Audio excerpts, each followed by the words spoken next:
മഹേഷ് മധു സംവിധാനം ചെയ്ത് ലിഗോ John produce ചെയ്ത അർജുൻ അശോകൻ, ബാലു, അനശ്വര രാജൻ എന്നിവർ സജീവമായ കഥാപാത്രങ്ങൾ ചെയ്ത ചിത്രം ഈ വരുന്ന ജനുവരി 10-ാം തീയതി തിയേറ്ററുകളിലെത്തുകയാണ്. NTV പ്രേക്ഷകർക്ക് ഒരുമിച്ചിരുന്ന് ഈ സിനിമ കാണാനുള്ള അവസരമുണ്ടാവും. ഒപ്പം ഈ സിനിമയെക്കുറിച്ച് നല്ല ഫീഡ്ബാക്കാണ് തുടക്കം മുതലേ ലഭിച്ചുകൊണ്ടിരിക്കുന്നത്. തിയേറ്ററിൽ പോയി ചിത്രം കാണുക, വലിയ വിജയമാക്കുക. ചിത്രത്തിൻ്റെ ഫുൾ ക്രൂ മെമ്പേഴ്സ് എന്നോടൊപ്പം ഉണ്ട്. നമസ്കാരം, എല്ലാവർക്കും NTVയിലേക്ക് സ്വാഗതം. എന്തായാലും ഈ തിരക്കിനിടയിൽ NTV സ്റ്റുഡിയോയിലെത്തി നമ്മുടെ പ്രേക്ഷകരോടൊപ്പം കുറച്ച് സമയം പങ്കുവെക്കുന്നതിന് ഒരുപാട് നന്ദി. ക്രിസ്മസ് ആശംസകൾ, ഒപ്പം പുതുവർഷ ആശംസകളും നേരുക. നമുക്ക് ഡയറക്ടറിൽ നിന്ന് ഇങ്ങനെ തുടങ്ങി വരാം അല്ലേ? എന്താണ് ഈ സിനിമയെക്കുറിച്ച് പറയാനുള്ളത്? നമ്മുടെ NTV പ്രേക്ഷകരോട് എന്തുകൊണ്ട് ഈ സിനിമ കാണണമെന്നാണ് സജസ്റ്റ് ചെയ്യുന്നത്? എന്ന് സ്വന്തം പുണ്യാളൻ ജനുവരി 10-ാം തീയതി റിലീസാവുകയാണ്. GCCയിലുണ്ടാവും. ഒരു complete comedy fantasy thriller type of movie ആയിരിക്കും. എല്ലാവർക്കും ഫാമിലിയായിട്ട് വന്ന് കണ്ട് ഇഷ്ടപ്പെടുന്ന തരത്തിലുള്ള കോമഡിയും ത്രില്ലറും ഫാൻറ്റസിയൊക്കെ ഉള്ള ഒരു നല്ല സിനിമയായിരിക്കും. ഇത് ട്രെയിലർ കണ്ടു, വളരെ വ്യത്യസ്തമായിട്ട് തോന്നി. ഇപ്പം ബാലുവിൻ്റെ ക്യാരക്ടറായാലും അർജുൻ്റെ ക്യാരക്ടറായാലും ഒക്കെ വളരെ വ്യത്യസ്തമായിട്ട് തോന്നി. ഈ ഒരു പള്ളിയിലച്ഛൻ്റെ ഇതിൽ റൂമിൽ ഒരു പെൺകുട്ടിയെ കാണുന്നു എന്ന് പറയുമ്പോൾ തന്നെ അതിലൊരു വ്യത്യസ്തതയുണ്ട്. ഒരുപക്ഷെ ഒരു വിവാദമായേക്കാം, ഒരു വിവാദത്തിന് സാധ്യതയുമുണ്ട്. ഒരു പള്ളിയിലച്ഛൻ്റെ വളരെ സെൻസിറ്റീവായിട്ടുള്ള ഒരു വിഷയമായിട്ട് ഒരുപക്ഷെ ഇതിനെ ഭാവിയിൽ വന്നേക്കാം, വിവാദമായേക്കാം. എങ്ങനെയാണ് ആ ഒരു സബ്ജക്റ്റിലേക്ക് എത്തുന്നത്? ആക്ച്വലി നമ്മൾ ഈ ടീസറും ട്രെയിലറൊക്കെ കാണുമ്പോൾ പള്ളിയിലച്ഛൻ്റെ റൂമിൽ ഒരു പെണ്ണ് എന്ന് പറയുമ്പോൾ നമ്മൾ ഫസ്റ്റ് ചിന്തിക്കുന്നൊരു പ്ലോട്ട് ഉണ്ടല്ലോ. അപ്പോൾ അതിന് വേറൊരു ഡൈമെൻഷനിലാണ് പടം പോകുന്നത്. പടത്തിന് ചർച്ച ചെയ്യാനായിട്ട് വേറൊരു സ്ട്രോങ് ആയിട്ടൊരു പ്ലോട്ടുണ്ട്. നിങ്ങൾ ഇതുവരെ കാണാത്ത തരത്തിലുള്ളൊരു അർജുൻ അശോകനെയും ബാലു വർഗീസിനെയും അനശ്വരയും ഉറപ്പായിട്ടും ഈ പടത്തിൽ കാണാൻ കഴിയും. ഇത് ഈ പടം പ്രൊഡ്യൂസ് ചെയ്യാൻ എന്ത് ധൈര്യമാണ് കിട്ടിയത്? ഈ സ്റ്റാർ കാസ്റ്റ് ആണോ, കഥയാണോ, എന്താണ്? ഇല്ല, ഇതിൻ്റെ അടിസ്ഥാനം എന്ന് പറയുന്നത് കഥ തന്നെയാണ്. ആക്ച്വലി തിരക്കഥയുടെ സ്ട്രെങ്ത് അല്ലെങ്കിൽ അതിൻ്റെ ഒരു വ്യാപ്തി തന്നെയാണ് ഇതിലേക്ക് തിരിയാനായിട്ട്. അതിനുശേഷമാണ് നമ്മൾ ക്യാരക്ടേഴ്സിനെ ഫിക്സ് ചെയ്യുന്നതും. അതിനേക്കാൾ മുമ്പ് തന്നെ ഡയറക്ടർ ഓൾറെഡി ഫിക്സ്ഡ് ആയിരുന്നു. കാരണം ഡയറക്ടറാണ് സ്ക്രിപ്റ്റുമായിട്ട് കടന്നു വരുന്നത്. സ്ക്രിപ്റ്റ് എഴുതിയിരിക്കുന്നത് സാംജി ആൻ്റണി വളരെ നല്ല രീതിയിൽ തന്നെ എഴുതിയിട്ടുണ്ട്. അതുപോലെ പിന്നെ ഞങ്ങൾ ക്യാമറയിലേക്ക് പോകുന്ന ക്യാമറ എല്ലാവരുടെയും നല്ലൊരു കോൺട്രിബ്യൂഷൻ നമുക്ക് ഇതിനകത്തുണ്ട്. ഞാൻ നേരത്തെ ചോദിച്ച പോലെ ഈ ഒരു വിഷയം ഒരുപക്ഷെ ഒരു വിവാദമായേക്കാം എന്ന് തോന്നുന്നുണ്ടോ? പള്ളിയിലച്ഛൻ്റെ വളരെ സെൻസിറ്റീവായിട്ടുള്ള ഒരു മേഖലയാണത്. ഒബ്വിയസ്ലി സെൻസിറ്റീവായിട്ടുള്ളൊരു മേഖല തന്നെയാണ്. അത് നമ്മൾ അതിനെ തള്ളിക്കളയുന്നൊന്നുമില്ല. കാരണം പലരും ചോദിച്ചതും ഇപ്പോൾ നമ്മളുടെ തന്നെ ക്രൂ മെമ്പേഴ്സ് പലരും ഇപ്പോൾ ക്രിസ്ത്യൻ ബാക്ക്ഗ്രൗണ്ടിലുള്ളവരുടെ ഭവനങ്ങളിൽ അല്ലെങ്കിൽ ഇടവകയെന്ന് അച്ഛനൊക്കെ വിളിച്ച് ചോദിച്ചു ഇങ്ങനെ ഒരു സബ്ജക്റ്റ് ഒക്കെ എടുത്ത് ചെയ്യാൻ കാരണം പ്രത്യേകിച്ച് ഞങ്ങളുടെ എക്സിക്യൂട്ടീവ് പ്രൊഡ്യൂസർ ഉണ്ട് ജോഷി ചേട്ടൻ. ജോഷിയുടെ വീട്ടിൽ നിന്ന് തന്നെ ഒരു കോൾ വന്നിരുന്നു എന്ന് പറഞ്ഞു. അപ്പം പക്ഷേ നമ്മൾ കടന്നു പോകുന്ന വഴികളോ അല്ലെങ്കിൽ കഥകളിൽ നിന്ന് ഒരു ഭാഗമായിട്ട് വരുന്നതേ ഉള്ളൂ.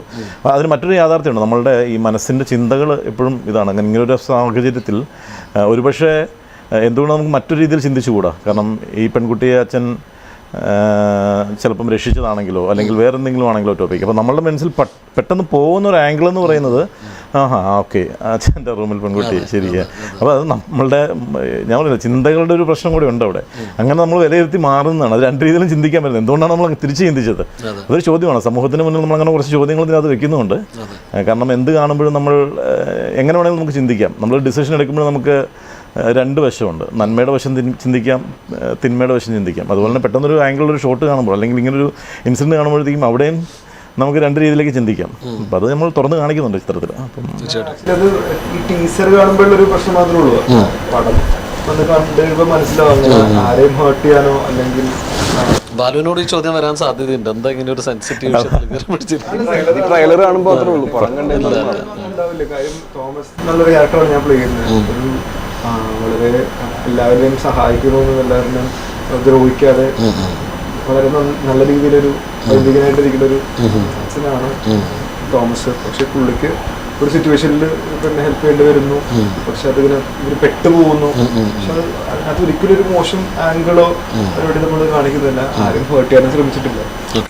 സിനിമ കണ്ടു കഴിയുമ്പോൾ അത് ക്ലിയർ ആവും. ഈ എൻ്റെ മുന്നിലിരിക്കുന്ന ഈ 3 പേരുടെ ഒരു പ്രത്യേകത, പാരലലായിട്ട് നിങ്ങളൊരു സൂപ്പർ താര പദവിയിലേക്ക് വരെ നടന്നുകൊണ്ടിരിക്കുകയാണ്.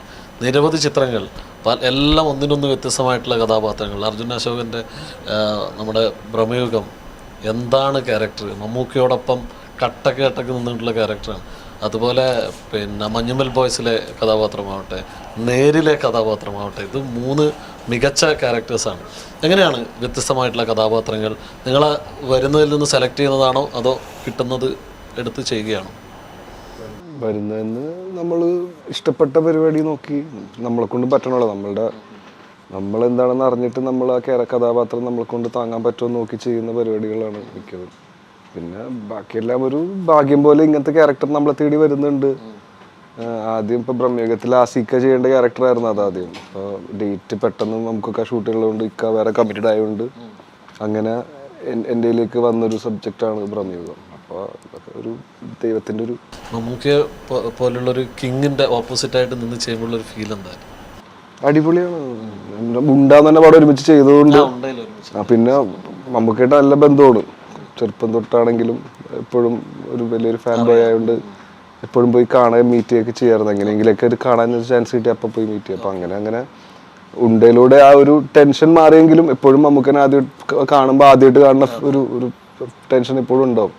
പക്ഷേ ബ്രഹ്മയുഗത്തിൽ കൂടി ചെയ്തപ്പോഴേക്കും ഭയങ്കരമായിട്ട്, കാരണം ഞങ്ങൾക്ക് 3 പേർക്കും കൂടി ഒരുമിച്ച് കുറച്ചാളത്തേക്ക് നമുക്കിനെ കിട്ടിയൊരവസ്ഥയാണ്. അപ്പോൾ ഭയങ്കരമായിട്ട് സംസാരങ്ങളും സിനിമ തന്നെയായിരുന്നു എപ്പോഴും ടോപ്പിക്ക്. നമുക്ക് പണ്ട് ചെയ്ത പടത്തിനെയും ക്യാരക്ടേഴ്സിനെയും പറ്റിയുള്ള കാര്യങ്ങളൊക്കെ പറഞ്ഞു തരും. പിന്നെ ഒരു വട്ടം നമുക്കിങ്ങനെ പറഞ്ഞു ഉച്ച വെയിലത്ത് പാറപ്പുറത്ത് വീണ്, അപ്പോൾ അത് ആ ഷോട്ടൊക്കെ ആ സിനിമയിൽ നമുക്ക് യൂട്യൂബിൽ നിന്ന് എടുത്ത് ഞങ്ങളെ കാണിച്ചൊക്കെ ചെന്നിട്ടുണ്ട്. അപ്പം അത്രയൊക്കെ ഒരു ഫ്രീഡം അല്ലെങ്കിൽ അത്ര സ്പേസ് നമുക്ക് കിട്ടി നമുക്കിടെ കൂടെ. ഇത് ചെയ്യുമ്പോൾ നമുക്കിടായിട്ടുള്ള എന്തെങ്കിലും സജഷൻസ് ഒക്കെ ഉണ്ടായിരുന്നു ഇത് ഇങ്ങനെ ചെയ്യണം എന്നൊക്കെ പറഞ്ഞു? ഇടയ്ക്ക് എന്തായാലും നമുക്ക് ടേക്ക് ചെയ്യാം. അങ്ങനെ ഓവറായിട്ട് ഇൻ്റലിജ് ചെയ്യൂല നമുക്ക് ഒരു കാര്യത്തിലും. പക്ഷെ ഇടയ്ക്കൊക്കെ എന്തെങ്കിലും ചെറിയ ചെറിയ കാര്യങ്ങളൊക്കെ ഉണ്ടെങ്കിൽ അതൊക്കെ ഒരു ഭാഗ്യമാണ് ഒരു കലാകാരനെ സംബന്ധിച്ചിടത്തോളം. ഇനി അനശ്വര രാജനിലേക്ക് വരികയാണെങ്കിൽ, നേരിൽ ലാലേട്ടൻ്റെ കൂടെ ഏതൊരാളും ആഗ്രഹിക്കുന്ന, ഇപ്പോൾ മമ്മൂക്കയെ കൊണ്ട് പറഞ്ഞ പോലെ എങ്ങനെയായിരുന്നു ആ ഒരു എക്സ്പീരിയൻസിൽ? ലാലേട്ടൻ, ജഗദീഷ് ഏട്ടൻ, സിദ്ദിഖ, എത്രയോ വർഷത്തെ മലയാള സിനിമയിലെ ജീനിയസുകളാണ് അവരൊക്കെ. എങ്ങനെയായിരുന്നു ആ ഒരു കഥാപാത്രത്തിൽ അവരുടെ മുന്നിൽ നിന്ന് ചെയ്യുമ്പോൾ ഒരു ഫീൽ എന്തായിരുന്നു മനസ്സിൽ? മുഖത്ത് അത് ഇല്ലെങ്കിലും ഉള്ളിലുള്ള ഫീൽ എന്തായിരുന്നു? ഭയങ്കര സന്തോഷമായിരുന്നു. കാരണം വലിയ സീനിയേഴ്സാണ് ഒരുപാട്. എനിക്കൊന്നു ഞാനൊക്കെ ജനിക്കുന്നതിന് മുന്നേയൊക്കെ സിനിമയിൽ ഉള്ള അത്രയും എക്സ്പീരിയൻസ് ഉള്ള ആൾക്കാരാണ് അവരൊക്കെ. അപ്പോൾ അവരുടെയൊക്കെ കൂടെ ഒരു സ്ക്രീൻ ഷെയർ ചെയ്യുക, പിന്നെ അവരുടെ കൂടെ അഭിനയിക്കുക എന്നുള്ളത് എനിക്ക് വലിയൊരു കാര്യമായിട്ട് തോന്നുന്നത്. അതുപോലെ നല്ലൊരു ഡയറക്ടറും കൂടെ അതിലേക്ക് വന്ന സമയത്ത് നല്ലൊരു സ്കൂളായിരുന്നു എനിക്ക് അവിടെ. കാരണം ഇവരുടെയൊക്കെ കൂടെ ഇരുന്ന് സ്ക്രീൻ സ്പേസ് ഷെയർ ചെയ്യുമ്പോൾ ഒരു ഡയലോഗ് അങ്ങോട്ടും ഇങ്ങോട്ടും നമ്മളിരുന്ന് പറയുന്ന സമയത്ത് അവരെ നേരിട്ട് അവർ പെർഫോം ചെയ്യുന്നത് കാണുമ്പോൾ, എസ്പെഷ്യലി ലാലേട്ടൻ്റെ അടുത്തൊക്കെ ലാലേട്ടൻ ഒരു ഡയലോഗും പറയുന്ന സമയത്ത്, ഇപ്പോൾ ലാലേട്ടനെ പറ്റിയിട്ടൊക്കെ കേട്ടിട്ടേ ഉള്ളൂ, ആള് പെട്ടെന്ന് ഷിഫ്റ്റ് ആവുന്ന ഒരു ക്യാരക്ടറിലേക്ക് ഷിഫ്റ്റ് ആവുന്നൊക്കെ നമ്മൾ പറഞ്ഞു കേട്ടിട്ടേ ഉള്ളൂ. അപ്പം അതൊക്കെ നേരിട്ട് ഇന്ന് വിറ്റ്നസ് ചെയ്യുന്നത് ഒരു വലിയൊരു എക്സ്പീരിയൻസ് ആയിരുന്നു എന്നെ സംബന്ധിച്ചിടത്തോളം. ഇത് ഇങ്ങനെ ലാലേട്ടൻ്റെ കൂടെയൊക്കെ ചെയ്യുന്നത് കൊണ്ട് തന്നെ കൂടുതൽ പ്രിപ്പറേഷൻ വേണ്ടി വന്നിരുന്നു സാധാ മറ്റ് സിനിമകളെ ആയിട്ട് കമ്പയർ ചെയ്യുമ്പോൾ? വേറെ സൂപ്പർ താരം, മെഗാ താരം എന്നൊക്കെ പറയുന്ന ലാലേട്ടന ഓപ്പോസിറ്റ് നിൽക്കുന്നത്. അപ്പോൾ അവരോട് കൂടെ ചെയ്യുമ്പോൾ കൂടുതൽ പ്രിപ്പറേഷൻസ് വേണ്ടി വന്നോ അതോ കാഷ്വലായിട്ട് ചെയ്യാൻ പറ്റുമോ? അയ്യോ, അങ്ങനെയല്ല. എൻ്റെ മൈൻഡിൽ എപ്പോഴും ലാലേട്ടനാണ് എന്നെ സംബന്ധിച്ചൊരു വണ്ടറാണ് ആ ഒരു വ്യക്തി, അല്ലെങ്കിൽ ആ ഒരു ആക്ടർ. എന്നെ സംബന്ധിച്ചിടത്തോളം അത്രയും ഒരു വലിയൊരു നടന്ന വിസ്മയം തന്നെയാണ് മുന്നിൽ നിന്ന് അഭിനയിച്ചുകൊണ്ടിരിക്കുന്നത്. അപ്പം ഫസ്റ്റ് ഡേ ഷൂട്ടിൻ്റെ സമയത്ത് ഞാൻ ഭയങ്കര നെർവസ് ആയിരുന്നു. ഡയലോഗ് ഇങ്ങനെ പാളിപ്പോവോ എന്നുള്ളൊരു സാധനം ഉണ്ടായിരുന്നു. അപ്പോൾ ഞാൻ ജിത്തു ചേട്ടനോട് ഞാൻ പോയി പറയുകയും ചെയ്തു, എനിക്ക് എന്തോ ടെൻഷൻ ആവുന്നു എന്നുള്ളത് പറയുകയും ചെയ്തു. അപ്പോൾ എനിക്ക് ആളിരുന്ന ഡയലോഗൊക്കെ ഒന്നുകൂടി ജിത്തു ചേട്ടനിരുന്ന ഡയലോഗൊക്കെ ഒന്നുകൂടി ഒന്ന് പറഞ്ഞു തന്നിട്ടാണ് ഞാൻ സീനിലേക്ക് കയറുന്നത്. ആ ഒരു ടെൻഷൻ, ഒരു നെർവസ്നെസ്, അതോടൊപ്പം ഒരു എക്സൈറ്റ്മെൻറ്റും കൂടി എനിക്ക് ഭയങ്കരമായിട്ടുണ്ടായിരുന്നു ആളുടെ കൂടെ അഭിനയിക്കുമ്പോൾ. അനശ്വരയുടെ ഇത് പറഞ്ഞതുപോലെ 10-20 കൂടുതൽ സിനിമയായി, എല്ലാം വ്യത്യസ്തമായിട്ടുള്ള കഥാപാത്രങ്ങളാണ്. അപ്പോൾ എങ്ങനെയാണ് ഈ ക്യാരക്ടർ സെലക്ഷൻ? അമ്മയുടെ ഹെൽപ്പ് ഉണ്ടോ അതോ സ്വന്തമായിട്ട് തന്നെ എടുക്കുന്നതാണോ ക്യാരക്ടർ? ഗുരുവായൂർ അമ്പലനടയിൽ എൻ്റർലി ഡിഫറെൻ്റ് ആണ് ഇതിലെ ക്യാരക്ടർ. അത് ഒറ്റയ്ക്ക് തന്നെയാണ് സിനിമ വരുമ്പോൾ ഡിസൈഡ് ചെയ്യുന്നത്. എനിക്കന്ന് കൺഫ്യൂഷൻ വരുമ്പോൾ ഇൻഡസ്ട്രിയിലെ എൻ്റെ ഏതെങ്കിലും ഫ്രണ്ട്സിനോട്, സുഹൃത്തുക്കളോട് ഞാൻ അന്വേഷിക്കും, ചോദിക്കാൻ. ഒരു കൺഫ്യൂഷൻ വരുന്നൊരു സിറ്റുവേഷൻ വരുവാണെങ്കിൽ. അല്ലാതെ നല്ല കഥാപാത്രങ്ങൾ ചെയ്യണം. എനിക്കിപ്പോൾ ഒരു പടത്തിലെ നായിക എന്നതിനപ്പുറം ആ സിനിമയിൽ ഒരു നല്ല കഥാപാത്രമാണെങ്കിൽ അതിന് ചെയ്യണമെന്നേ ഉള്ളൂ, അതിൽ നായികയായിരിക്കണം എന്നൊന്നുമില്ല. എന്നെ സംബന്ധിച്ചിടത്തോളം ആ സിനിമയിൽ ഒരു നല്ല കഥാപാത്രം, ഒരു സിനിമയിൽ നല്ല കഥാപാത്രം ചെയ്യണം, നല്ലൊരു ക്യാരക്ടർ ചെയ്യണം എന്ന് മാത്രമേ ഞാൻ എപ്പോഴും നോക്കാറുള്ളൂ. മെയിൻ ക്യാരക്ടർ അങ്ങനെയില്ല? ഇല്ല, ഒരിക്കലും ഇല്ല. ഓക്കെ, ഈ സിനിമയിൽ ഈ സിനിമയിൽ ഇതിലെ ഒരു വൺ ഓഫ് ദ ക്യാരക്ടേഴ്സാണ്. ഈ പറഞ്ഞ പോലെ ഒരിക്കലും ഇപ്പൊ പറയുന്ന അതൊരു സെൻസിറ്റീവ് ആയിട്ട് ട്രെയിലർ കാണുമ്പോൾ, അതെ ട്രെയിലർ കാണുമ്പോൾ അങ്ങനെ തോന്നും, പക്ഷെ ഒരിക്കലും അങ്ങനെ ഒരു രീതിയിൽ ട്രീറ്റ് ചെയ്തേക്കുന്ന ഒരു പടമല്ല അത്. ശരിക്കും ഈ പള്ളിയിലച്ഛൻ, ഈ തോമസ് എന്ന് പറഞ്ഞ പള്ളിയിലച്ഛൻ ഭയങ്കര എല്ലാവരും ഹെൽപ്പ് ചെയ്യണം എന്നുള്ള മെൻറ്റാലിറ്റിയിൽ നിൽക്കുന്ന ഒരു പേഴ്സണാണ്. അപ്പം അത് സിനിമ കാണുമ്പോൾ ആൾക്കാർക്ക് മനസ്സിലാവും ഈ പറഞ്ഞേക്കുന്ന സാധനമല്ല. അപ്പം അവിടെ എത്തിപ്പെടുന്ന ഈ പള്ളിയിലേക്ക്, ഈ തോമസ് നിൽക്കുന്ന ഒരു സ്ഥലത്തേക്ക് എത്തിപ്പെടുന്ന ഒരു പെൺകുട്ടി, അങ്ങനെ അവിടെ നടക്കുന്ന ചില പ്രശ്നങ്ങൾ, അവിടെ എത്തുന്ന മറ്റൊരു കള്ളൻ, അവർ 3 പേരുടെ ഇടയിലുള്ള ഒരു കോംബോ, അല്ലെങ്കിൽ അവരുടെ ഒരു തമാശയിലേക്കൂടെയും ഒരു ത്രില്ലർ എന്ന രീതിയിലേക്കൂടെയും പോകുന്ന ഒരു സിനിമയാണ്. എനിക്ക് കഥ കേട്ടപ്പോൾ ഒരുപാട് ഇഷ്ടപ്പെട്ട ഒരു സ്ക്രിപ്റ്റും ക്യാരക്ടറും ആയിരുന്നു. അത് സിനിമയിലേക്ക് എത്തിയപ്പോഴും അതിൻ്റെതായ ജസ്റ്റിസോട് കൂടി ചെയ്തിട്ടുണ്ട് തന്നെയാണ് വിശ്വസിക്കുന്നത്. ഇവരുടെ കൂടെ മുൻപും സിനിമകളിൽ ഒരുമിച്ച് വർക്ക് ചെയ്തിട്ടുണ്ട്. ഞാൻ അർജുൻ്റെ കൂടെ ചെയ്തിട്ടുണ്ട് 2-3 സിനിമകൾ. വളരെ കംഫർട്ടബിൾ ആയിരിക്കും. തീർച്ചയായിട്ടും അതെ. ശരണ്യയുടെ സമയത്തൊക്കെ എന്നെ കംഫർട്ട് ആക്കിയിട്ടുള്ള, ഞാൻ ഭയങ്കര ഓക്വേർഡായ സിറ്റുവേഷനിൽ എന്നെ ഭയങ്കര കംഫർട്ടബിൾ ആക്കിയിട്ടുള്ള ഒരു ആളാണ്. ബാലുചേട്ടൻ്റെ കൂടെ ഫസ്റ്റ് ടൈമാണ് ആളുടെ കൂടെ ഭയങ്കര വൈബായിട്ട് ഭയങ്കര എൻജോയ് ചെയ്തിട്ട് ആണ് നമ്മളെല്ലാം ഷൂട്ട് ചെയ്തേക്കുന്നത്. എനിക്ക് ഭയങ്കര ഒരു ബ്രദർലി എഫെക്ഷൻ ഉള്ള ഒരു ആളും കൂടിയാണ് ബാലു. ഞാനന്ന് ഭാവനയും പിന്നെ ആസിഫും ബാലുവും എല്ലാവരും കൂടി നമ്മൾ ഹണി ബി 2യുടെ ഇന്റർവ്യൂവിന് ഇരിക്കുക. അതുപോലെ ഇന്റർവ്യൂ കഴിയുന്നവരെ ഞാൻ ചിരിക്കുകയായിരുന്നു, ചോദ്യങ്ങളൊക്കെ ഉണ്ട്. ഇവരെ അങ്ങോട്ടും ഇങ്ങോട്ടും ഞാനിങ്ങനെ മിണ്ടാതിരുന്ന് ചിരിക്കുക. ആസിഫ് തന്നെ ഏറ്റെടുത്ത് ഞാൻ ഇന്റർവ്യൂ ചെയ്യാന്ന് പറഞ്ഞിരിക്കുന്നു. അങ്ങനെയാണ്. അപ്പൊ സെറ്റിലും അങ്ങനെ തന്നെ ആയിരിക്കും. അങ്ങനെ തന്നെയാണ്. ഡയലോഗൊക്കെ പറയുന്ന സമയത്തും മുഖത്തോട്ടിരുന്ന് മുഖം നോക്കി നമ്മളെല്ലാരും ചിരിക്കും എപ്പോഴും. ഹൈലൈറ്റ് ആണ്. അതെ. ന്യൂവൽ boys all India pan India ലെവലിലൊക്കെ കയറി. എന്താണ് ആ സിനിമയുടെ ഒരു മറ്റ് സംസ്ഥാനങ്ങളിൽ നിന്നൊക്കെ, തമിഴ്നാട്ടിലൊക്കെ എന്തായിരുന്നു അതിന്റെ ഒരു വിജയം? സന്തോഷം. ഇതിന് നമ്മള് പടം നല്ല രീതിയിൽ വരും തന്നെ നമുക്ക് ഉറപ്പുണ്ടായിരുന്നു. തുടക്കത്തില് ഡെഫിനറ്റ്ലി കാര്യം ഇത് നമ്മൾ ഈ ഡിസ്കസ് ചെയ്യുന്ന പോലെ സിനിമ നമുക്ക് ചെയ്യാൻ പറ്റിക്കഴിഞ്ഞാൽ നമുക്ക് പടം ഒരു നല്ല അഭിപ്രായങ്ങൾ കിട്ടുമെന്ന് അത്ര ഉറപ്പുണ്ടായിരുന്നു. ചെയ്ത് തുടങ്ങിയപ്പോഴും നല്ല ആ ഒരു ഫീല് നമുക്ക് ഉണ്ടായിരുന്നു. വളരെ നന്നായിട്ട് തന്നെയാണ് നമ്മൾ ചെയ്തു പോയിക്കൊണ്ടിരിക്കുന്നത്. വളരെ റിസ്ക് ഉള്ളൊരു വലിയ എലമെന്റ് ഉണ്ടായിരുന്നു. കാര്യം ഈ പറഞ്ഞ വലിയൊരു സൂപ്പർ സ്റ്റാർസോ അങ്ങനത്തെ ഒരു പരിപാടി ഇല്ലാത്തൊരു സിനിമ ഇത്രയും ബഡ്ജറ്റ് വെച്ച് ചെയ്യുന്നു. അപ്പോൾ നമ്മൾ ഇത്രയും ബഡ്ജറ്റ് വെച്ച് ഇങ്ങനെ ഒരു സിനിമ ഇത്ര വലുതാക്കി ചെയ്യുമ്പോൾ അത് എത്രത്തോളം പെട്ടെന്ന് ഇതിൻ്റെ റിട്ടേൺസ് കിട്ടും, ഇത് എങ്ങനെയൊക്കെ ബിസിനസ് ആവും എന്നുള്ളൊരു പേടി എല്ലാവർക്കും ഉണ്ടായിരുന്നു. പക്ഷെ എല്ലാം ഈ കറക്റ്റ് പ്ലേസിൽ വന്ന് വീണു ആ സിനിമ. അപ്പൊ അതുകൊണ്ട് റിസൾട്ടിന് ഭയങ്കര സുഖമുണ്ടായിരുന്നു. നമ്മളും തമിഴ്നാട്ടിൽ പോയി അവിടെ കാണാൻ വേണ്ടി പോയപ്പോഴും ഭയങ്കര അതാണ്. ഞങ്ങളും ഭയങ്കര വെൽഡായി പോയി. കാര്യം ഫസ്റ്റ് ടൈം ആയിരുന്നില്ല ഒരു തമിഴ് കണക്ഷനിലുള്ള ഒരു സിനിമ ചെയ്യുന്നത്. അല്ല, ഇത് മലയാളമായിട്ട് തന്നെയാണ് അവിടെ ചെയ്തത്. മലയാളമായിട്ട് തന്നെ മലയാളമായിട്ട് തന്നെയാണ് അവിടെ ചെയ്തത്. അപ്പൊ നമ്മള് അവിടെ ഡബ് ചെയ്തിട്ടില്ല. ഇല്ല. അപ്പൊ നമ്മൾ അത് കാണാൻ വേണ്ടി അവിടെ ചെന്നിട്ടുണ്ടായിരുന്നു. അപ്പൊ രാത്രി അപ്പൊ 1.5 ആഴ്ചത്തെ അതിൻ്റെ ഉള്ള ഒരു സിനിമ റിലീസായിട്ട്, നാട്ടു റിലീസായിട്ട്. അപ്പോൾ നമുക്കറിയില്ലായിരുന്നു പടം അവിടെ ഇത്രയും ഒരു ഇമ്പാക്ട് അവിടെ ഉണ്ടാക്കിയിട്ട് നമുക്കറിയില്ലായിരുന്നു. തിയേറ്ററിൽ കാണാൻ വേണ്ടി ചെന്നപ്പോൾ ഞാൻ, ബാസി, ഗണു, അരുൺ കുര്യൻ, ചന്തു, അങ്ങനെ ഞങ്ങൾ 3-4 പേര് കൂടി പോയിട്ടുണ്ടായിരുന്നു. കുറച്ച് പേര് വന്നില്ല. ഞങ്ങളിപ്പോൾ ഇവിടെ എന്താണ് ഈ പരിപാടി ഒന്ന് കണ്ടു നോക്കണം എന്ന് പോയതാ. പക്ഷെ നമ്മൾ ചെന്ന് കഴിഞ്ഞപ്പോൾ അവിടെ കിട്ടുന്ന റെസ്പോൺസ് നമ്മളെ നാട്ടിൽ കിട്ടുന്നതിൻ്റെ ഒരു കുറച്ചും കൂടി കൂടിയുള്ള സ്നേഹം അവിടെ കാണാൻ പറ്റുന്നുണ്ടായിരുന്നു. പിന്നീട് മനസ്സിലായി എല്ലാ തമാശക്കും ചിലപ്പോൾ ഒരു 2 സെക്കൻഡ് കഴിഞ്ഞിട്ടായിരുന്നു ചിരിക്കുന്നത്. അപ്പോഴാണ് മനസ്സിലായത് ശരിക്കും തമിഴ് ഓഡിയൻസ് തന്നെയാണ്. കാര്യം സബ് ടൈറ്റിൽ വായിച്ചിട്ടാണ് സമയം എടുക്കുന്നത്. അപ്പൊ നമുക്ക് മനസ്സിലില്ല മലയാളി ഓഡിയൻസ് അല്ല, തമിഴ് ഓഡിയൻസ് ഉണ്ട് അത് കൂടുതൽ. അപ്പൊ അത് ഭയങ്കര രസമുള്ളൊരു ഫീലായിരുന്നു. പടം കഴിഞ്ഞിട്ടും ഭയങ്കര ഒരു വലിയൊരു സംഭവമാണ് തിയേറ്ററിൽ നിന്നും കിട്ടി. നമ്മൾ ഒരിക്കലും അവിടെ പറഞ്ഞിട്ടുമല്ല ചെന്നത്. ഞങ്ങൾ ചുമ്മാ രാത്രി ഇവിടെ ഷോ ഉണ്ടെന്ന് പറഞ്ഞപ്പോൾ നമ്മൾ പതുക്കെ ആരും അറിയാണ്ട് പതുക്കെ പോയി മുമ്പിൽ പോയിരുന്നതാണ്. പക്ഷെ നമ്മൾ കഴിഞ്ഞിട്ട് പതുക്കെ പോകാനൊക്കെ ശ്രമിച്ചു. പക്ഷെ അവിടെ എല്ലാവരും നമ്മള് കണ്ട് ഭയങ്കര കാര്യമായിട്ട് നമ്മളോട് സംസാരിക്കാൻ കണ്ടപ്പോൾ ഭയങ്കര സന്തോഷമായിരുന്നു. എക്സ്പ്രസ് ചെയ്ത് കാണിക്കുക തന്നെ ഭയങ്കര ഒരു സുഖമായിരുന്നു. ആ ഷൂട്ടിങ്ങിന്റെ സമയത്ത് എന്തെങ്കിലും അപകടങ്ങൾ അങ്ങനെ ഉണ്ടായോ? എക്സ്പീരിയൻസ് ഇല്ല, അപകടങ്ങളായിട്ടൊന്നും ഉണ്ടായിരുന്നില്ല. കാര്യം വളരെ റിസ്ക് ആയിട്ട സ്ഥലത്തൊക്കെയായിരുന്നു ഷൂട്ട് ചെയ്തിരുന്നത്. പക്ഷെ അങ്ങനെ ദൈവം സഹായിച്ച് പ്രശ്നങ്ങളൊന്നും ഉണ്ടായിരുന്നില്ല. എല്ലാം ഭയങ്കര കമൽ സാറിനെ കണ്ടില്ല, ആ ഒരു എക്സ്പീരിയൻസ് എങ്ങനെയാണ്? ഭയങ്കര അടിപൊളി പരിപാടിയായിരുന്നു. ഞാൻ പുള്ളി മങ്കിയുടെ ഈ തലയോട്ടിയെ കുറിച്ചൊക്കെ പറയുന്നുണ്ട്. അതെ അതെ, അവരവിടെ പോയപ്പോഴും കണ്ടിരുന്നു. നമ്മളും ആക്ച്വലി ഷൂട്ടിന് കണ്ടിരുന്നു, അവിടെ ചെന്നപ്പോൾ കണ്ടിരുന്നു. അവിടെയും അപ്പൊ അതൊക്കെ അത് സിനിമയിൽ ഉപയോഗിച്ചിട്ടുണ്ട്. നമ്മളവിടെ റെക്കേക്ക് പോയപ്പോൾ അവർക്ക് കിട്ടിയ ഒരു മങ്കിയുടെ സ്കള് അത് ഉപയോഗിച്ചിട്ടുണ്ടായിരുന്നു അവിടെ. കമൽ സാറിനെ കണ്ടപ്പോൾ നമുക്ക് ഭയങ്കര സന്തോഷം. പുള്ളിയും അവിടുത്തെ ഓരോ നമ്മൾ സിനിമ കണ്ടിട്ട് സിനിമയെ പറ്റിയും അങ്ങനെ കാര്യമായിട്ട് നമ്മുടെ അടുത്ത് നമ്മുടെ സിനിമയെ പറ്റി ഡിസ്കസ് ചെയ്യുന്നു. ഇത്രയും വലിയ ലെജൻഡ് നമ്മുടെ സിനിമയെ പറ്റി പറയുന്നു. അതിനകത്ത് ആ ഷൂട്ട് ചെയ്ത സ്ഥലം എന്ന് പറഞ്ഞാൽ പുള്ളി, അതാണ് നമുക്ക് ഭയങ്കര ഞെട്ടിപ്പോകുന്ന ഒരു കാര്യം. പുള്ളി നമ്മൾ ഷൂട്ട് ചെയ്ത സ്ഥലങ്ങളും പുള്ളി അത്രയും വർഷങ്ങൾ മുമ്പാണ് അദ്ദേഹം അവിടെ ഷൂട്ട് ചെയ്തത്. പക്ഷെ അവിടുത്തെ ഓരോ സ്ഥലവും ഇപ്പോഴും അദ്ദേഹത്തിന് ശരിക്കും അറിയാം. അപ്പോൾ അവിടെ ചെല്ലുമ്പോൾ ഇങ്ങനെ ഒരു സ്ഥലമുണ്ട്, നമ്മൾ ഷൂട്ട് ചെയ്യുമ്പോൾ അതെങ്ങനെയായിരുന്നു കാരണം നമ്മൾ ഫോട്ടോ ഒക്കെ പിന്നെടുത്ത് കാണിച്ചു തരും.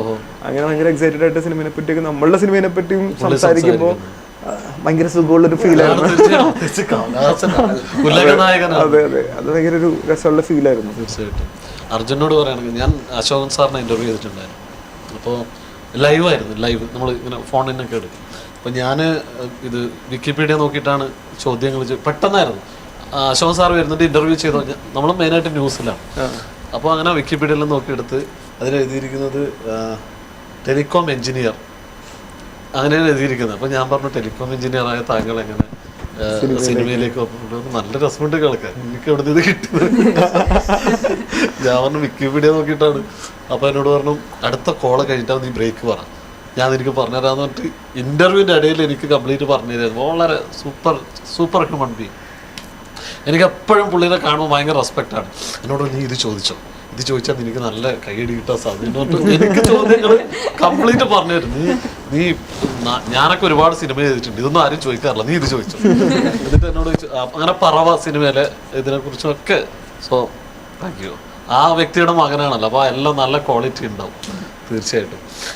എന്താണ് അർജുൻ്റെ ഭാവി പ്രൊജക്റ്റുകൾ എന്നൊക്കെയാണ്? 10-ാം തീയതി ഇത് റിലീസ് പുണ്യാളൻ കാക്കും. പിന്നെ ഫെബ്രുവരി 14-ന് ബ്രൊമാൻസ് എന്നൊരു പടം. അത് രണ്ടുമാണ് മേജർലി ഇപ്പോൾ നിൽക്കുന്നത്. ആ ബാക്കി ഒന്നും ബാലുവിന്റെ ഹണിബി 3 അങ്ങനെ പടം ചെയ്തോണ്ടിരിക്കും. പാലക്കാട് നമ്മൾ ഒരുമിച്ച് ഷൂട്ട് ചെയ്തോണ്ടിരിക്കുക. അതുകൂടി ഇരുന്നോട്ടെ.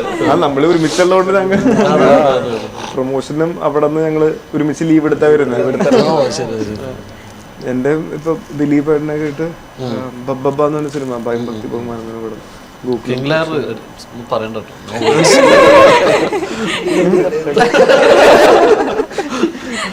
അപ്പോ അത് ഷൂട്ട് അതിന്റെയും കുറച്ച് കഴിയാനുണ്ട് ബാക്കി. കൂടാതെ ഞങ്ങളിപ്പോ സുമതി കൊണ്ട് ഒരുമിച്ച് ചെയ്തുകൊണ്ടിരുന്നു. മേജർ പരിപാടി 10-ാം തീയതി നമ്മുടെ പടം റിലീസാവാണ്. അനശ്വരയുടെ എന്താണ് ഭാവി പ്രൊജക്ടുകൾ? ഇപ്പം 9-ാം തീയതി ജനുവരി 9-ന് രേഖാചിത്രം റിലീസാവാനുണ്ട്. അതാണ് ന്യൂ ഇയറിൻ്റെ ഫസ്റ്റ് ഇറങ്ങുന്ന സിനിമ. അത് കഴിഞ്ഞ് 10-ന് നമ്മുടെ പുണ്യാളിൽ ഇറങ്ങുന്നുണ്ട്. ഫെബ്രുവരി 14-ന് പൈങ്കിളി ഇറങ്ങുന്നുണ്ട്. ആവേശം ജിത്തു ചേട്ടൻ സ്ക്രിപ്റ്റ് എഴുതി ആവേശം ഇറങ്ങാനുണ്ട്. പിന്നെ ഇപ്പോൾ ഗുരുവായൂരിൻ്റെ ഡയറക്ടർ വിപിൻ ദാസ് പ്രൊഡ്യൂസ് ചെയ്യുന്ന വ്യസന സമേതം ബന്ധുമിത്രയുടെ ഷൂട്ട് ഇപ്പോൾ കഴിഞ്ഞു. അന്യഭാഷാ ചിത്രങ്ങളിൽ വർക്ക് ചെയ്യുന്നുണ്ട്. ഒരു തമിഴ് ഇപ്പോൾ ചെയ്തുകൊണ്ടിരിക്കുന്നുണ്ട്, ഒരു തെലുങ്കും ചെയ്യുന്നു. തെലുങ്കും തമിഴൊക്കെ അന്യഭാഷാ ചിത്രത്തിൽ സജീവമാണ്. Very good, very good. ഇനി എന്താണ് നിങ്ങളുടെ ഭാവി പ്രൊജക്ടുകൾ എന്തൊക്കെയാണ്? പുണ്യാളൻ തീരുമാനിക്കണം നീ ഭാവി എങ്ങനെ. എങ്ങനെയായിരുന്നു ഡയറക്ടർ ആവാനുള്ള ഒരു ഡ്രീം? എങ്ങനെയാണ്? സിനിമ കോളേജിൻ്റെ ഒക്കെ മുമ്പേ ഉള്ളൊരു സ്വപ്നമായിരുന്നു. കുറേ കഥകൾ എഴുതി കുറേ ഇങ്ങനെ ട്രൈ ചെയ്തു. ലാസ്റ്റ് ഇങ്ങനെ ഒരു സ്ക്രിപ്റ്റിലേക്ക് എത്തിച്ചേർന്നതായിരുന്നു. ഒരുപാട് കഷ്ടപ്പെട്ട് എത്തി. ആക്ച്വലി ഒരു സിനിമ ചെയ്യണമെങ്കിൽ ഒരുപാട് കഷ്ടപ്പെടേണ്ടി വരും. കാരണം സിനിമ അങ്ങനെയാണ്, വളരെ റെയറായിട്ട് ചില ആളുകൾക്ക് മാത്രമാണ് പെട്ടെന്ന് സിനിമ കിട്ടുക. എന്നെ സംബന്ധിച്ച് ഞാൻ കുറച്ചധികം കഷ്ടപ്പെട്ടിട്ടുണ്ട്. പക്ഷേ ഈ സിനിമ എന്തോ കുറേ കഷ്ടപ്പെട്ടുകൊണ്ടാവാം ദൈവം ഈ സിനിമ ഭയങ്കര എളുപ്പത്തിൽ എനിക്ക് നല്ല വൃത്തിക്ക് ചെയ്യാൻ പറ്റി. ലിഗോ സാറ് അത്രയും ഫ്രീഡം തരുന്നൊരു പ്രൊഡ്യൂസർ ആയിരുന്നു. ഞാൻ എന്താണ് പറയുന്നത് അത് പുള്ളിക്ക്, ഞാൻ പറയുന്നതിനുപരി പുള്ളി മനസ്സിലാക്കി കൂടെ നിന്നു. അതാണ് ഈ സിനിമയുടെ ഏറ്റവും വലിയ വിജയമായിട്ട് ഞാൻ കാണുന്നത്. ഇത് കുറേ കാലമായിട്ട് മനസ്സിലുള്ള ഒരു ഇതെൻ്റെ ഒരു സുഹൃത്ത് സാംജി എന്ന് പറഞ്ഞിട്ട് പുള്ളിയുടെ സ്ക്രിപ്റ്റാണ്. അപ്പോൾ ഇതൊരു എൻ്റെ കയ്യിലേക്ക്, അല്ലെങ്കിൽ ഞാൻ ഈ കഥ കേട്ട് അത് ചെയ്യാമെന്ന് തീരുമാനിക്കുന്നു. ഒരു 6 മാസത്തിന് ഉള്ളിൽ തന്നെ ഇത് പ്രൊജക്റ്റായി മാറിയതാണ്. അതിന് മുമ്പ് കുറേ കഥകൾ, അതെ കുറേ കഥകൾ എഴുതി ഇങ്ങനെ ട്രൈ ചെയ്തിട്ടുണ്ടായിരുന്നു. അപ്പോൾ കുറച്ച് റിസ്ക് എലമെന്റ് കുറഞ്ഞ, നമ്മൾ ഈ ഹൈപ്പർ ലിങ്കും അങ്ങനെ നോൺ ലീനിയർ അങ്ങനത്തെ തരത്തിൽ പരിപാടികളാണ് കൂടുതലും എഴുതിക്കൊണ്ടിരുന്നതും. കുറച്ച് റിസ്ക് എലമെന്റ് കുറഞ്ഞ, എല്ലാവർക്കും കൂടുതൽ ഇഷ്ടപ്പെടാൻ സാധ്യതയുള്ളൊരു സിനിമ ചെയ്യാമെന്ന കൂട്ടുകാരുടെ നിർബന്ധവും അവരുടെ ഒരു ഉപദേശമൊക്കെ വെച്ചിട്ട് ഇങ്ങനെ അതിൻ്റെ തപ്പലിൻ്റെ ഭാഗമായിട്ട് നമുക്ക് ഉഗ്രനൊരു സ്ക്രിപ്റ്റ് കിട്ടി. അതൊരു ഉഗ്രനൊരു സിനിമയായി തീർന്നാണ് ഇപ്പോൾ വിശ്വാസം. ജനുവരി 10-ാം തീയതി തിയേറ്ററിൽ ഇറങ്ങിയ നിങ്ങളെല്ലാവരും ഈ പറയുന്ന പോലെ തന്നെ പറയുമ്പോൾ അത് നമ്മൾ അതിൻ്റെ ഒരു പ്രീമിയറിന് എല്ലാം നമ്മുടെ പ്രേക്ഷകരെല്ലാവരും കൂടി സിനിമ കാണുന്നതായിരിക്കും. പിന്നെ ഈ പണ്ടൊക്കെ ഡയറക്ടർ എന്ന് പറഞ്ഞു കഴിഞ്ഞാൽ തൊപ്പിയൊക്കെ ഇട്ട് മാറിയിരിക്കൽ അങ്ങനെയൊക്കെയല്ലേ? ഇപ്പം അങ്ങനെയാണ് അതൊരു രീതി, അങ്ങനെയാണ് മാറിയത്? ഇല്ലില്ല, ഞാൻ കണ്ടേക്കണം എല്ലാത്തിനും ഓടുന്നൊരു ഡയറക്ടറാണ് മൂപ്പര്. ഇപ്പൊ ഡേറ്റ് എടുക്കാനാണെങ്കിലും ചാർട്ട് ചെയ്യാനാണെങ്കിലും ആർട്ടിന്റെ പരിപാടിക്കാണെങ്കിലും ടെൻഷൻ ഉണ്ടെങ്കിലും പക്ഷെ നമ്മളെടുത്ത് ആ ടെൻഷൻ പ്രകടിപ്പിക്കാണ്ട് ഭയങ്കര പീസ്ഫുൾ ആയിട്ട് ചില്ല് ചെയ്ത് ചില പരിപാടി ഉണ്ടെങ്കിൽ അത് എങ്ങനെയെങ്കിലും അതെങ്ങനെയെങ്കിലും വർക്കാക്കി എടുക്കാൻ വേണ്ടി പുള്ളി അതിന്റെ പുറകെ നടന്ന് തന്നെ ചൂടാവൊക്കെ ചെയ്യോ സെറ്റില്? അതിപ്പില്ല, അല്ല അങ്ങനത്തെ ഒരു അവസ്ഥ ഞങ്ങൾ ഉണ്ടാക്കിയില്ല. അഭിനയിക്കുക എന്ന് പറയുന്നത് ഭയങ്കര ബുദ്ധിമുട്ടുള്ള ഒരു പരിപാടിയാണ്. വേൾഡിലെ ഏറ്റവും ഡിഫിക്കൽട്ട് ജോബ് എന്ന് പറഞ്ഞാൽ ആക്ടിംഗ് ആണ് എന്നാണ് ഞാൻ വിശ്വസിക്കുന്നത്.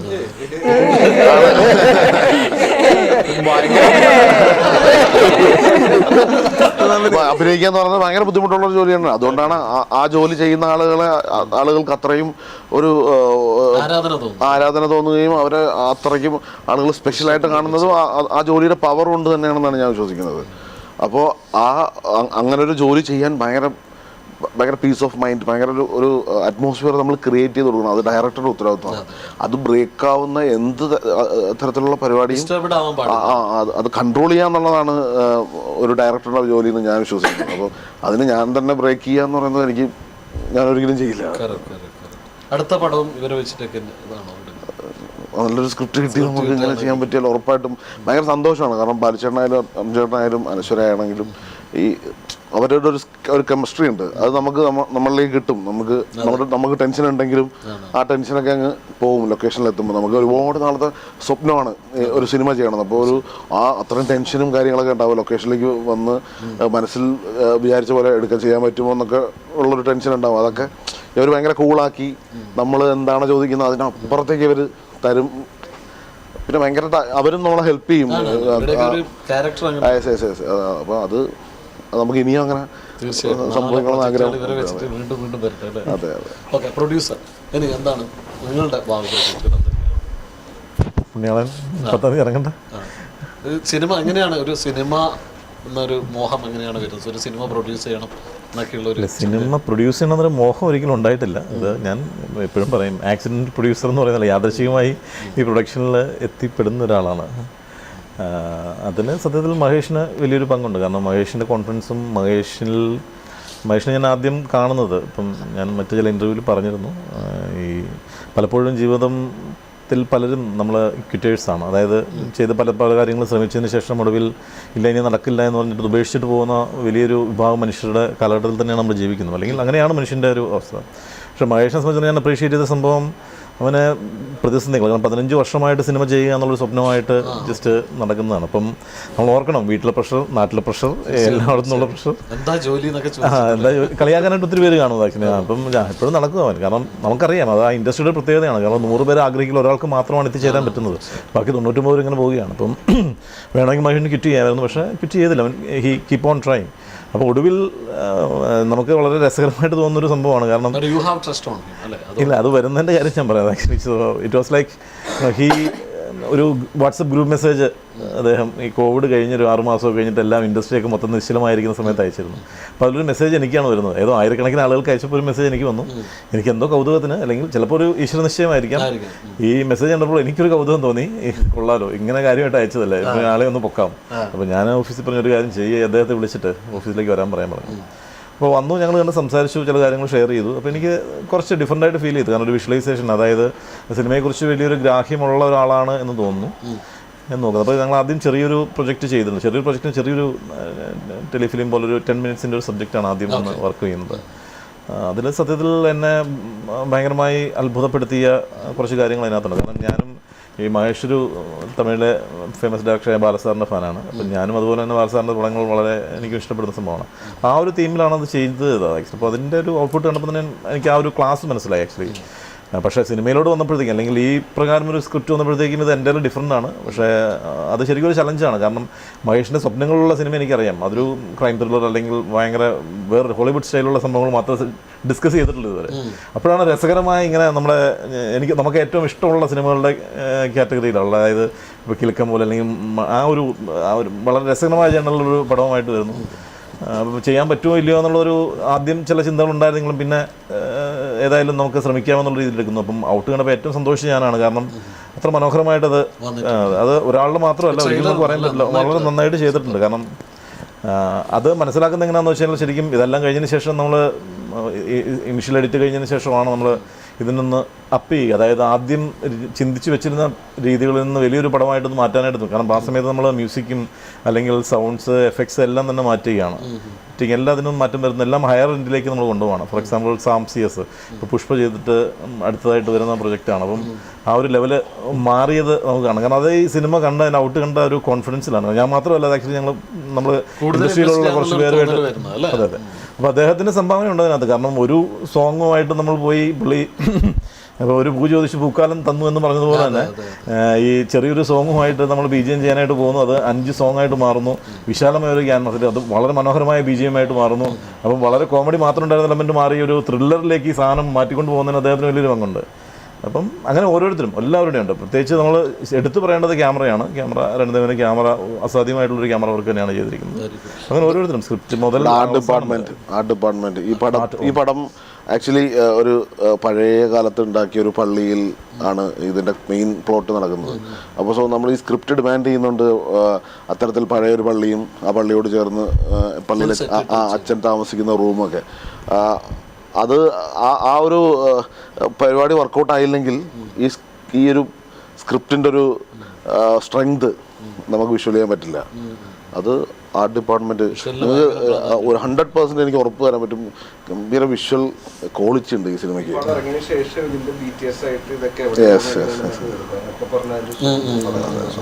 എവിടെ നിന്നാണെന്ന് വന്നത്. അതുപോലുള്ള ഒരു സൂപ്പർ സെറ്റായിരുന്നില്ല തുറമുഖത്തിൽ അഴീക്കോട് ഇട്ടിട്ടുണ്ടായിരുന്നു. ഒരു അമേസിങ് സെറ്റായിരുന്നു. ഞാൻ എൻ്റെ അവിടെ പോയപ്പോൾ ഞാൻ കണ്ടിട്ടുണ്ടായിരുന്നു. അപ്പോൾ എന്തായാലും ഒരുപാട് നന്ദി. നമുക്ക് വൈൻഡപ്പ് ചെയ്യേണ്ട സമയമായി എന്നുള്ള ആക്ഷനൊക്കെ വരുന്നുണ്ട് പറയുന്നത്. അതുകൊണ്ട് ഞാൻ അതിലേക്ക് കടക്കുന്നതിന് മുന്നേ നമ്മൾ ന്യൂസ് കൂടുതലായിട്ട് ചെയ്യുന്നതുകൊണ്ട് എന്താണ് വീട്ടിൻ്റെ ടൈൽസ് ഇട്ടിട്ട് എന്താ പ്രശ്നം? ടൈല് ഇട്ട ആൾക്കാർ പ്രോപ്പറായിട്ട് സിമെൻറ്റിങ് പരിപാടി ചെയ്തില്ലായിരുന്നു. അപ്പോൾ ഒരു 2 years കഴിഞ്ഞപ്പോഴേക്കും അത് പൊട്ടി വന്ന് ഹാളും ഡൈനിങ് ടേബിളിൻ്റെ ഹാളും എല്ലാം പൊട്ടിയിട്ട്, സത്യം പറഞ്ഞാൽ കൊച്ചു ജനിച്ചിട്ട് ഇതിലിട്ട് ആ വീട്ടിൽ കളിച്ചടക്കാൻ പറ്റാത്ത അവസ്ഥ ഇപ്പോഴും. അപ്പോൾ നമ്മൾ അതിൻ്റെ മുകളിൽ കാർപ്പറ്റ് വിരിച്ചിട്ടാണ് ഇത്ര 6 വർഷമായിട്ട് ജീവിക്കണത്. അപ്പോൾ ഇത് ന്യൂസൊക്കെ പുറത്ത് വന്നപ്പോൾ മറ്റേ സീനായിരുന്നു. എല്ലാവരും എൻ്റെ മെക്കിട്ടാണ് കയറിക്കൊണ്ടിരിക്കണത്. വളർത്തി വലുതാക്കി മോൻ സിനിമയിൽ അഭിനയിച്ചിട്ട് ടൈല് മാറ്റാൻ പറ്റുള്ള എന്നുള്ള സീനാണ്. അപ്പം അത് കേസിന് പോയി കഴിഞ്ഞാൽ എനിക്ക് കോടതി വിളിച്ച് പറയാൻ പറ്റില്ലല്ലോ മാറ്റാൻ പറ്റില്ല. കേസ് വിധി വന്ന് ജയിച്ച്. അപ്പോൾ അവർ ഹയർ അപ്പ് മറ്റു രീതിക്ക് വേണ്ടി അവർ സുപ്രീം എന്തോ കേസ് കൊടുത്തിട്ടുണ്ട്. പക്ഷേ വിധി വന്നതുകൊണ്ട് നമ്മളിപ്പോൾ പ്രോപ്പറായിട്ട് പണി തുടങ്ങാൻ പോകുന്നത് നെക്സ്റ്റ് മന്ത്. ഇത് ആരുടെ ഫോൾട്ടാണ് ശരിക്കും? ഇത് ആക്ച്വലി അത് കമ്മീഷൻ വന്ന് പൊക്കി നോക്കിയപ്പോൾ സിമെന്റ് ഒന്നും ഇല്ല ടൈലിൻ്റെ അടിയിൽ. അപ്പോൾ ഈ ചൂട് കൂടുമ്പോഴും തണുക്കുമ്പോഴും എക്സ്പാൻഷനും ട്രാക്ഷനൊക്കെ ഉള്ളതുകൊണ്ട് ആ ഒരു രീതിയിൽ പിടിച്ചു നിർത്താനുള്ള ഇതുണ്ടായില്ല എൻ്റെ അടിയിൽ. അപ്പോൾ അങ്ങനെ പൊട്ടി അച്ഛനൊരു വാശിയുണ്ടായി. ആ വാശി 6 വർഷം കഴിഞ്ഞപ്പോൾ വിധിയായിട്ട് കിട്ടി. അപ്പോൾ സന്തോഷം. അപ്പോൾ എന്തായാലും അതാണ് അതിൻ്റെ ഡീറ്റെയിൽസ്. ബാക്കി നമ്മൾ വേണ്ട പോലെ ചെയ്തു. എന്തായാലും ഒരുപാട് സന്തോഷം. അർജുൻ, ബാലു, അനശ്വര, മഹേഷ്, എല്ലാവർക്കും, ലിഗോ, എല്ലാവർക്കും ഒരുപാട് നന്ദി. എൻ്റെ പ്രേക്ഷകരോട് എന്താണ് എല്ലാവർക്കും ചേർന്ന് പറയാൻ? First of all happy new year. ജനുവരി 10 എല്ലാവരും തിയേറ്ററിൽ പോയിട്ട് നല്ല ഇയർ ആവട്ടെ. കാണണം, 10 കാണണം. അതെ, ഹാപ്പി ന്യൂ ഇയർ. പുതുവർഷത്തിൽ പുണ്യാളനോടൊപ്പം എല്ലാവർക്കും നല്ലൊരു തുടക്കം ആശംസിക്കുന്നു. അപ്പോൾ എന്ന് സ്വന്തം പുണ്യാളൻ തിയേറ്ററിൽ പോയി കാണുക, വലിയ വിജയമാക്കുക. മറ്റൊരു ചിത്രത്തിൻ്റെ അതിഥികളും വിശേഷങ്ങളുമായി വീണ്ടും കാണാം. നമസ്കാരം.